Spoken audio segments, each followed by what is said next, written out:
একটা কোর্স করতে যখন দেশের বাইরে ছিলাম, তখন রবিন নামের এক বাংলাদেশি ভাইয়ের সাথে রুম শেয়ার করে থাকতাম। একদিন রুমে এসে দেখি উনি লাগেজ গোছাচ্ছেন। আমি হেসে বললাম, দেশে যাবেন দেখে ভাই তো দেখি মহা খুশি।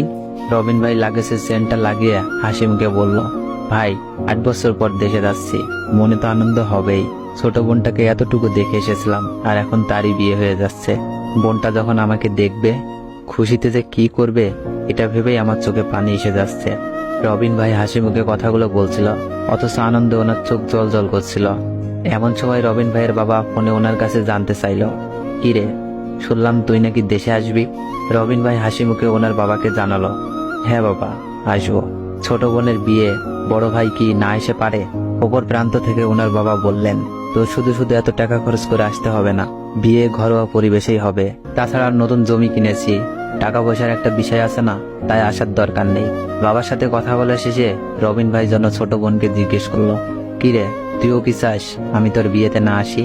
ছোট বোন বলল, এমনিতেই বাবা অনেক টাকা খরচ করেছে, 400 জন লোকের খাওয়ার ব্যবস্থা করেছে, গরু খাসি কিনে এনেছে। এই অবস্থায় তোমার এত টাকা খরচ করে দেশে আসতে হবে না। রবিন ভাই ফোনটা রেখে যখন লাগেজ থেকে কাপড়গুলো নামাচ্ছিল, তখন ওনাকে জিজ্ঞাসা করলাম, ভাই আপনি কি দেশে যাবেন না? চোখের জল মুছতে মুছতে রবিন ভাই বললেন, বাবা বিয়েতে আয়োজন করেছে 400 লোকের, আমি গেলে তো 401 জন হয়ে যাবে। একজনের দায়িত্ব বাবা নিতে পারবে না, তাই যাব না। সেদিন নিজ চোখে একজন প্রবাসীর কষ্ট দেখেছিলাম একজন প্রবাসীর সাথে তারই কাছের মানুষগুলো কেমন নির্মম আচরণ করে।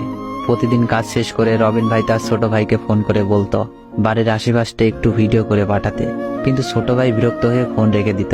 অথচ সেই ছোট ভাইকে কয়েকদিন আগেই রবিন ভাই বাইক কেনার টাকা পাঠিয়েছে। আমি যখন নতুন আইফোন কিনলাম, তখন উনি আইফোন হাতে নিয়ে বললেন, এইটাই আইফোন যার জন্য মানুষ এত পাগল? আমি বললাম, আপনিও তো একটা আইফোন কিনতে পারেন, কি একটা ফোন ব্যবহার করেন যা অর্ধেক ভাঙা।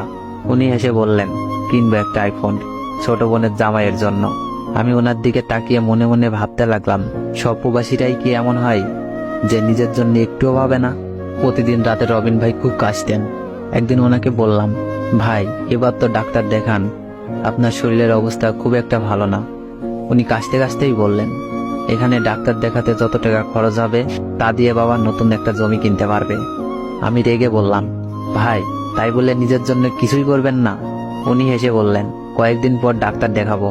আসলে ছোট ভাইটা নতুন করবে, তার জন্য আলাদা টাকা পাঠাতে হবে। এই অসুস্থতার কারণে রবিন ভাই একদিন হুট করেই পরপারে পাড়ি জমাই। ফোনে বাবাকে বিষয়টা জানালাম, তখন উনি খুবই কান্না করছিলেন। কিন্তু যখন বললাম আমি লাশ পাঠানোর ব্যবস্থা করছি, কিন্তু লাশ দেশে পাঠাতে হলে 2.5 লাখ টাকার মতো লাগবে, আপনারা টাকার ব্যবস্থা করুন। তখন ওনার গলার স্বর যেন পাল্টে গেল। উনি আমতা আমতা করে বললেন, এত টাকা? যে ছেলে জীবিত থাকতেই দেশে আসতে পারলো না, তার লাশ দেশে এনে কি করব? তোমরা ওখানেই কিছু একটা ব্যবস্থা করে ফেলো। সেইবারের মতো ভিডিও কলে আমার ছেলের মুখটা একটু দেখাও।